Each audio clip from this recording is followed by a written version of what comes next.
Well, it's that time once again. I'm here today in the beautiful San Fernando Valley. Today we're gonna cruise around, we're gonna check out some locations, and we're gonna talk about some memories. Later on today, I've got a special guest joining me, which I'm pretty excited about because that's the first time we've done that here on Memories of the San Fernando Valley. Now, before we get started, I wanna give a special thank you to my newest Patreon supporter, Sharpie.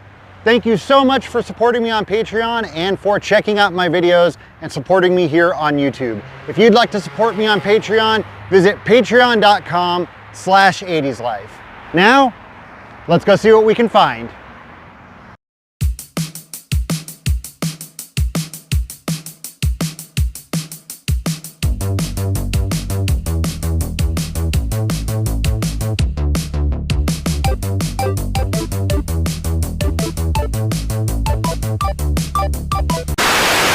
Right now I'm in North Hollywood and I'm here to check out the Great Wall of Los Angeles, and I'm a little embarrassed to say that I had kind of forgot about this, and once I put it back into my memory, all of a sudden I started remembering all the times that we drove past this when I was a kid. Back when my family lived on this side of the valley, we used to drive by this all the time, and I really don't know how I forgot about it. Now, if you don't know what the Great Wall of Los Angeles is, I'm going to show it to you right now. The Great Wall of Los Angeles is a mural designed by Judy Baca. It's 12 feet high and currently stretches more than half a mile. So what's the story behind this mural? In 1974, Baca was contacted by the Army Corps of Engineers about a beautification project in the flood control channel. After much research and planning, they began working on the project in the summer of 1978 and finally finished in 1983. It took more than 400 artists to help complete this amazing work of art, and the names of those artists are documented in various locations throughout the mural. The Great Wall, originally titled The History of California, consists of individually designed sections depicting California and local historical and social issues. Currently, the mural shows California history from the days of the dinosaurs all the way to the 1950s. Now, the reason why I say currently is right now there's an expansion project going on. They're adding more sections to the mural that will show history of the 1960s, 70s, 80s, and 90s. Yes! And once they're done, the mural will stretch more than a mile. And remember, it's already the longest mural in the world. Along with adding additional artwork, they're also adding lighting and a new pedestrian viewing bridge and even information stations where visitors will be able to scan QR codes to get more info on the mural. I was speaking with the director of the project and she told me something really interesting. Because of the difficulty and dangers of painting a mural that size in a flood control channel, this time around, no actual painting will take place in the channel. Instead, each section will be hand painted in a studio and then transported to the channel and placed on the wall, kind of like wallpaper. Keep in mind, back in the 80s, just as they were getting close to finishing the mural, a flood came along and washed away most of their supplies. So doing it this way will make things much easier. So if you've never visited the Great Wall of Los Angeles, you should definitely come enjoy this beautiful piece of artwork nestled right here in the San Fernando Valley. So not too long ago, I did a video right here in this parking lot talking about Valley Skate and Surf and showing you all that it had recently closed down and talking about how heartbroken I was that it no longer existed. Now, one of the things that I showed you in that video was that one of the signs for Valley Skate and Surf was still up. There was a sign on Parthenia, that one had already been changed, but there was also a sign on Balboa, and at the time, that one was still up, and I talked about how much I would love to get my hands on that sign. Well, unfortunately, I was just driving by and I noticed that the sign for Valley Skate and Surf is no longer up. It's now been changed to the sign for the vape shop. Well, that's because I now have the sign for Valley Skate and Surf. I'm so excited to announce that I'm now the proud owner of this sign, and I have to give a huge thank you to the guy that runs the vape shop.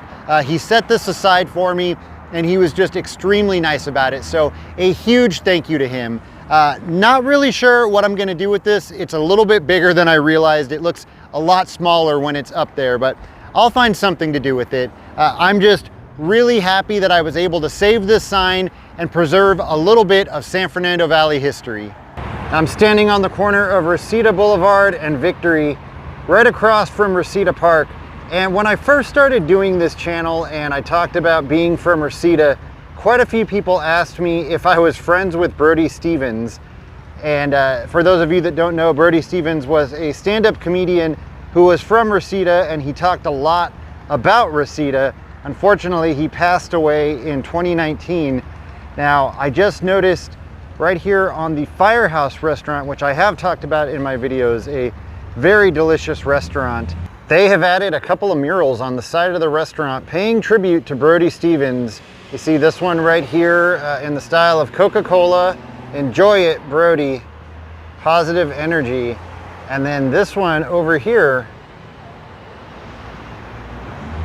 I think this is so cool. Such an awesome tribute to Brody Stevens. Definitely a San Fernando Valley legend.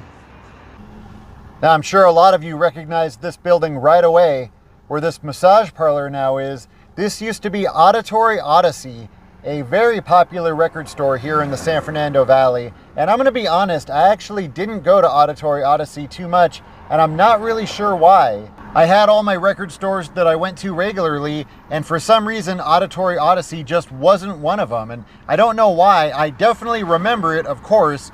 I just didn't really come here too often, but I know that it was loved by many people, and this is what's going on in the building now. Now, that's not to be confused with Odyssey Video, which was located just a few miles away from Auditory Odyssey. And Odyssey Video was here for many years, but it's no longer in business. You can see the sign is still up, but the doors are now locked and the windows covered in paper. And who knows what's going to become of this building next.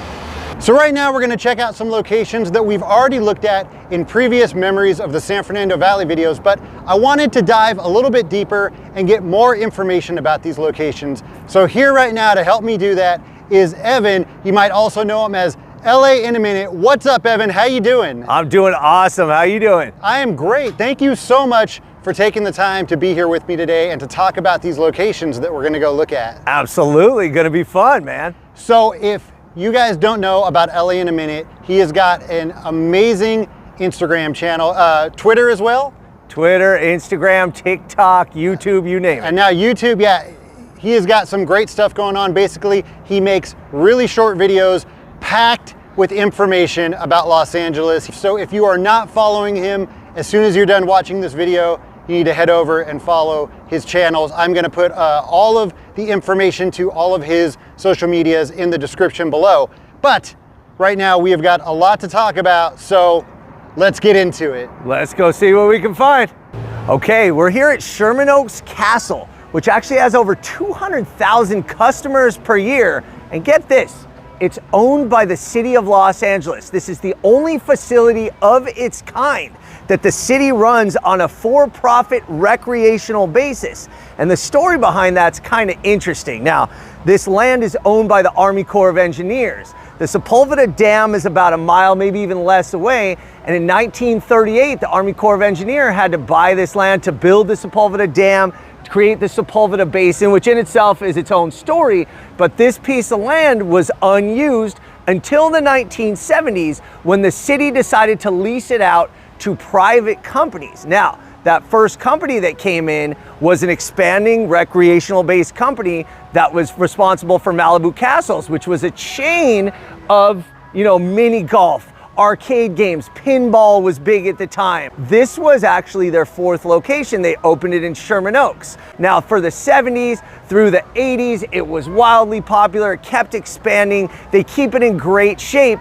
But in the late 1980s, early 90s, they started to have a little bit of a problem. Malibu Castle turned into Malibu Grand Prix. Whether or not it was an ownership issue, the place started degrading a little bit and it became less family friendly. By the beginning of the 1990s, the complaints were such that the city actually decided to take it back over, and they essentially kicked Malibu Grand Prix out of the space. And then lo and behold, in the 90s, there was a renaissance, and this became a go-to spot, whether it's for kids, whether it was for dates, or whether it was for seniors. Little known fact, they used to have senior golf tournaments in the 1990s here. Also a little known fact, from 1979 to 1988, Malibu Castle, or Malibu Grand Prix at the time, hosted the San Fernando Valley Miniature Golf Invitational. Now, How profitable? How much money is this? Why did the city want to take this over?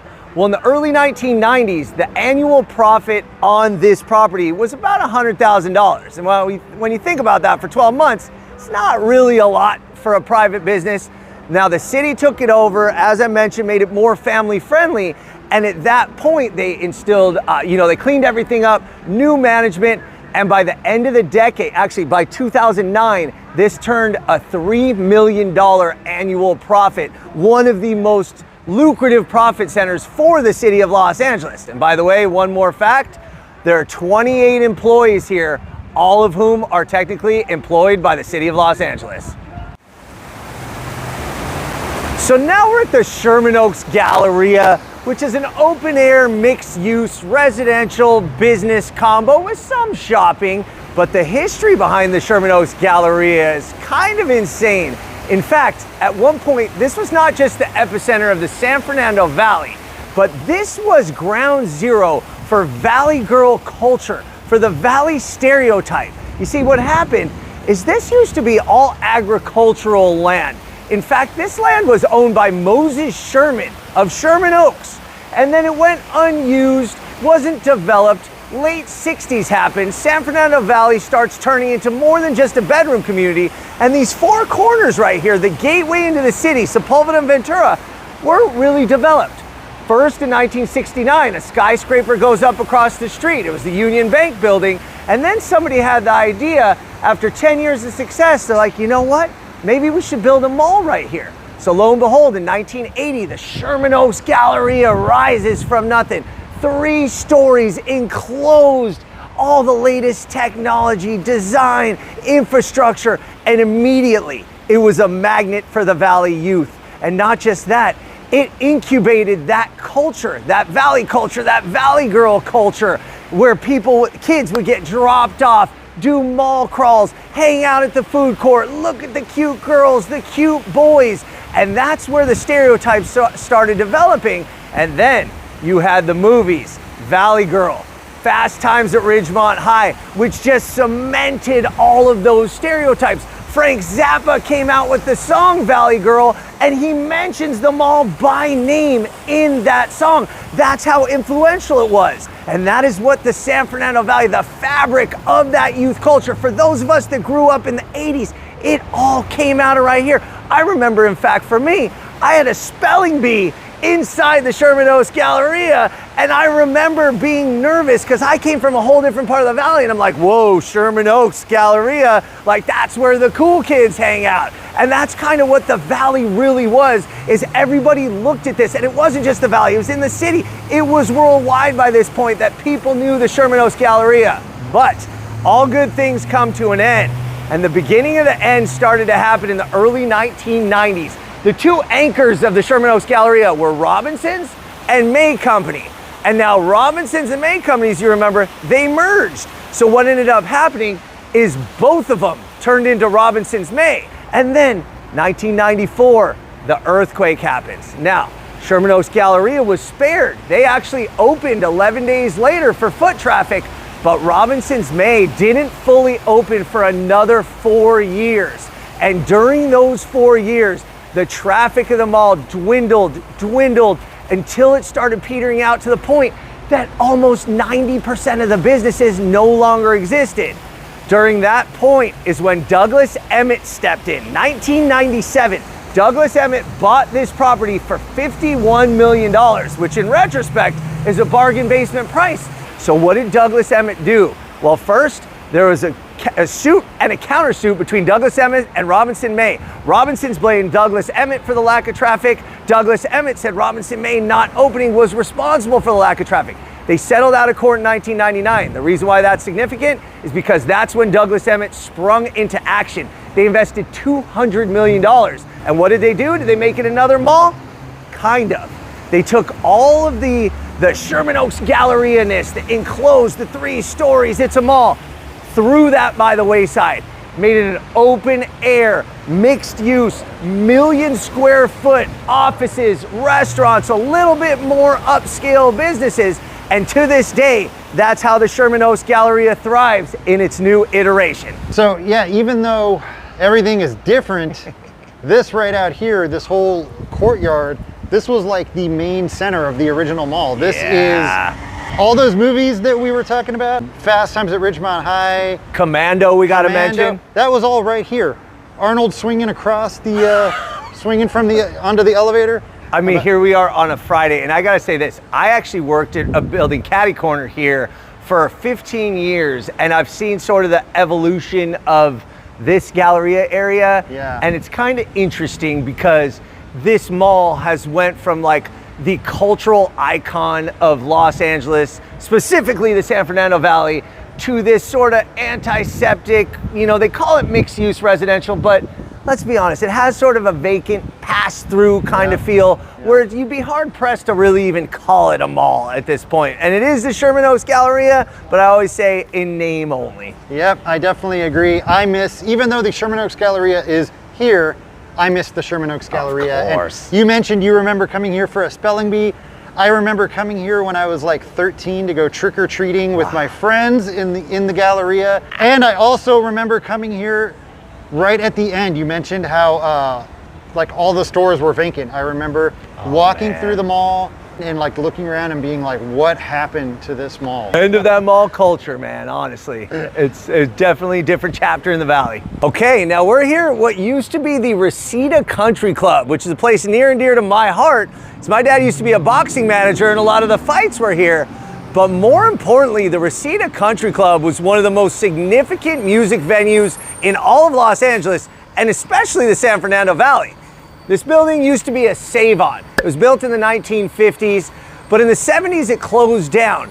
And club promoter Chuck Landis, who founded the Roxy in West Hollywood, saw an opening in the San Fernando Valley for a music venue. Now, he looked at the data and he saw that the lion's share of music purchases in the San Fernando Valley were for country music. So what did he do? He wanted to open the Valley's premier country and western music venue, so he called it the Country Club. Now at first, it was great. It was a nice, intimate, 1,000-seat venue. And the first month, he had Merle Haggard, he had Loretta Lynn, some great country acts. But the Palomino Club in North Hollywood was the premier spot for that type of music. So when they were trying to book the country acts, most of them were like, yo, we're just gonna do the Palomino Club if we're gonna be in the Valley. So what happened? Chuck Landis had to pivot, and he did a double pivot. Number one, he started making it a boxing venue. And at the time, the Valley was a hotbed for boxing. Tex Cobb, Frankie Duarte, Michael Nunn, the Ruelas brothers. So the fight scene was hot and people would come and they'd fill the country club. But again, it was still a music venue. And two promoters took over and started booking some of the biggest rock acts in the world.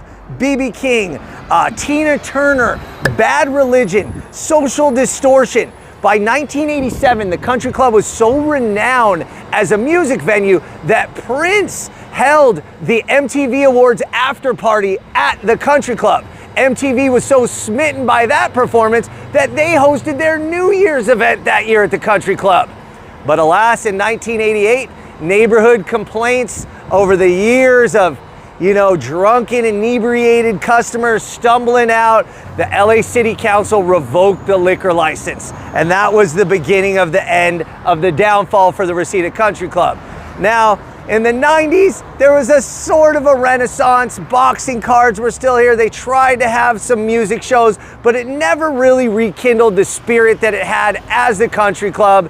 And by 2000, as it is today, it was taken over by a Spanish language church, and that's what it is in 2023. Now, the next location that we're going to talk about was located directly across the street from the Reseda Country Club. Okay, so now we're here at this Walgreens, which actually has a storied Valley history in the 1970s and 80s. At one point, it was the Sherman Square roller rink.